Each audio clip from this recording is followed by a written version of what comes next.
Hi folks, and welcome to my review of the season opening Bahrain Grand Prix and your top three of Lewis Hamilton, Max Verstappen, and Valtteri Bottas. And what a thrilling race to start the new season. And if Sunday's race was anything to go by, then we really are in for a cracking season. And I think the neutrals would have loved what they saw. And what I loved about the race was the fact that not only did we see battles right at the very sharp end of the grid, but we also saw a lot of battles in amongst the midfield as well, and even lower down the field as well. So that was great to see.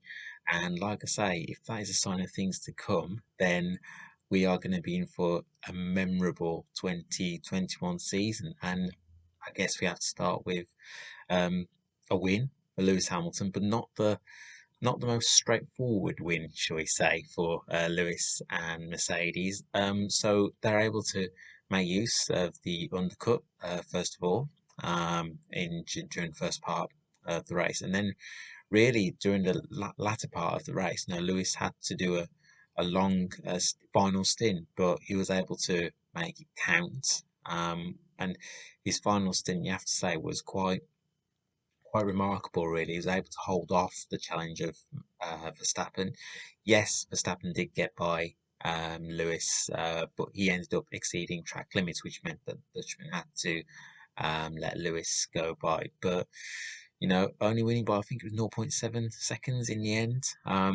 If that's how close it's going to be between Lewis and Max, then I'm really looking forward to the rest of the season. I think Lewis himself said at the end of the race, knowing that he'd been pushed all the way by Max and Red Bull, he was happy about that. But yeah, like I say, if that is a sign of things to come, then I can see yeah, a really close battle between Mercedes and Red Bull for a lot of the races this year. Whilst one half of the Mercedes camp will have been happy, the other half, with Valtteri Bottas, won't have been quite as happy. Yes, it was another podium finish for Valtteri, and he did end up with getting the fastest lap as well. But I'm sure he would have liked to have been closer to the battle and given Max and Lewis a much harder time. But even so, finishing on the podium for first race of the season, it's not a bad result for Valtteri, and if he can build on that, if he can be consistently right up there, then he's got a chance, So, I really hope Valtteri can be right up there this season, and he's got the car. We know that, and on his day, we know that he's a fantastic driver. Just needs to put in that consistency. But like I say, not obviously not. You would like to be right up there with Max and Lewis challenging for the race win, but still finishing third, picking up some good points. And if he can be consistent throughout the season, then I think Valtteri could have a very good season. So we'll be, but like I say, whilst Max put the car on pole on Saturday, a fantastic lap by Max, and yes, he'll be frustrated not to have converted that into a race win. But even so, there are a lot of positives that Red Bull can take from the weekend, and Honda seem to have, they seem to have, really upped their game. Well, I know it's only one race, but even so, the Honda engine sounds and looks good. So it promises to be, Honda, promises. No, they've promised. Obviously, they want to go out with a bang. Well, not literally, but they'll want to go out with on a high, with it being the last season in Formula One. So they'll be putting everything into the Honda engine this year. But so far, one race, and the signs look good. So, but Red Bull and Mercedes, if Sunday's race was anything to go by, then I think we're going to have a lot more closer races between both teams. And speaking of Red Bull, Sergio Perez's debut for Red Bull at the weekend. Not obviously disappointing Saturday, missing out on Q3. Could question whether he should have gone onto the softs to make it into Q3. But then, unfortunately, through no fault of his own, on the formation lap of the race, his engine cut out, which meant that he had to start the race from the pit lane. And from that point on, really, it was going to be, it was always going to be a tall order for Checo for him to bounce back. But actually, you know what you're going to get from Checo, and actually to finish fifth is was a fantastic result for Checo. Had he started the race from 11th, then who knows where he could have ended up. But even so, starting from the pit lane, when you consider that, and he ended up finishing fifth, I think that's a fantastic result for Checo, and he definitely deserved driver of the day. So, if that is a sign of things to come from Checo, then I think, he himself could have a strong season at Red Bull. And as I mentioned in the preview, really intrigued to see how Sergio gets on at Red Bull. I think he's now, it's the right time for him to be at a top team, and he proved on Sunday that he can cut his way through the field. And yeah, if he can just improve his qualifying performances, then he himself, he'll be right up there, and he will be himself will be challenging the Mercedes as well. So yeah, bit frustrating that for him that his qualifying just failed to make it into Q3, and also he had to restart the race from the pit lane. But even so, with Checo, there's a lot of positives that he can take from his racecraft and race performance from the weekend, and yeah, definitely a lot to build from for Checo, a lot of positives that he can take.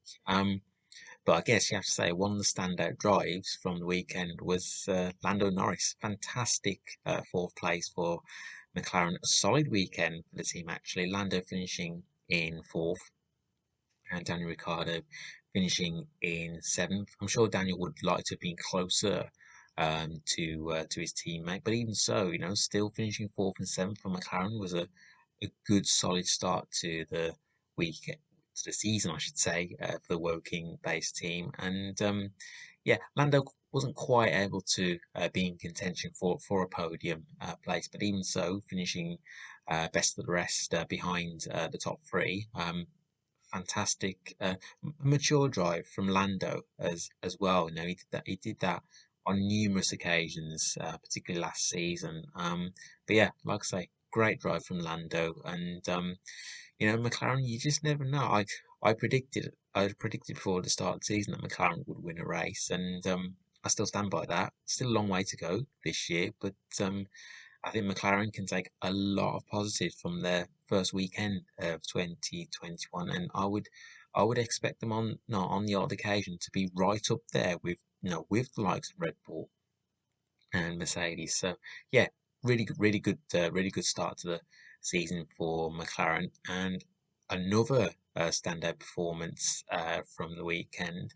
Charles Leclerc, great drive to finish sixth in a Ferrari.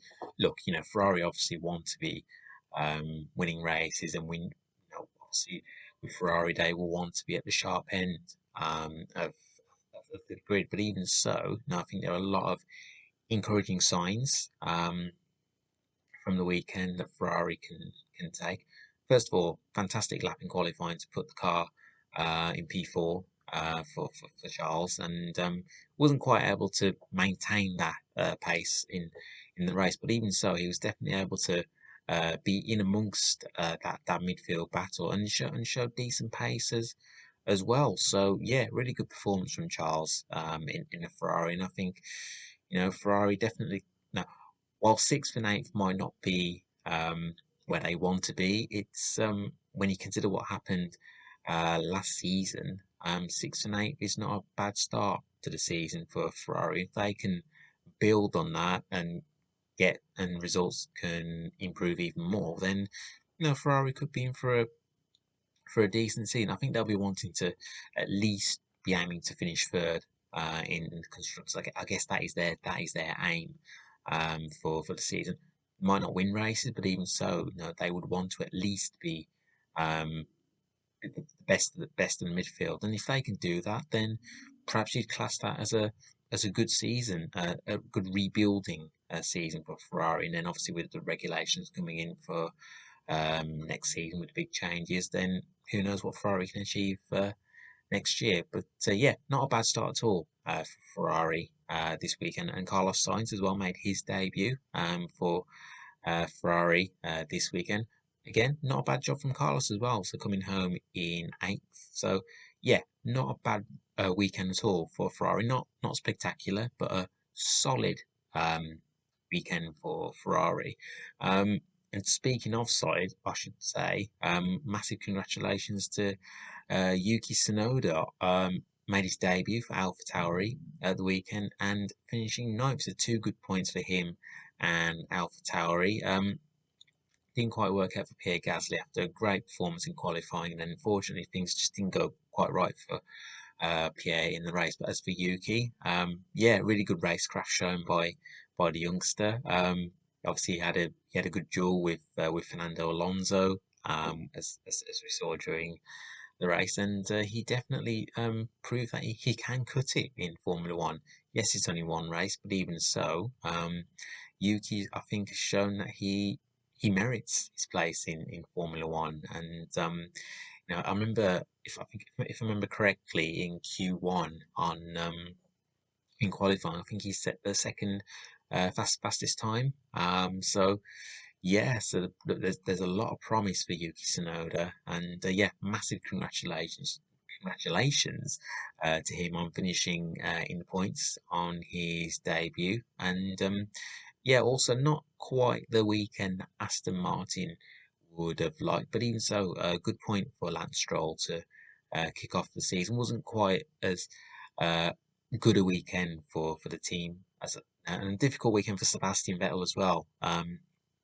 We saw him then get a 10-second penalty for going into the back of Esteban Ocon, and that was Sebastian's fault. There's no getting away from that. But no, I'm pretty sure that Sebastian will come good at Aston Martin, and I'm sure Aston Martin will have much stronger weekends throughout 2021.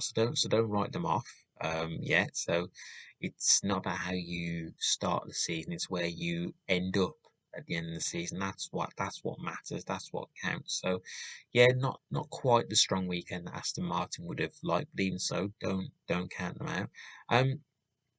Also just want to give a quick shout out to Alfa Romeo as well. So Kimi Raikkonen and Antonio Giovinazzi just finishing outside the points. But even so, they were in amongst the midfield battle and just weren't quite able to make it into the top 10 on race day. But I think they've shown a lot of promise from the weekend. I think they can take a lot of positives, and you know what you're going to get from Kimi. He'll race hard, but he'll race fair as well. And he was just edged out in the points by Lance Stroll. But yeah, no, not a bad start at all from both Alfa Romeo drivers, both Kimi and Antonio. And yeah, not a bad start at all for Alfa Romeo. So that's the end of my review for the Bahrain Grand Prix. So 3 weeks' time, and that's where the Emilia Romagna Grand Prix, so F1 heading back to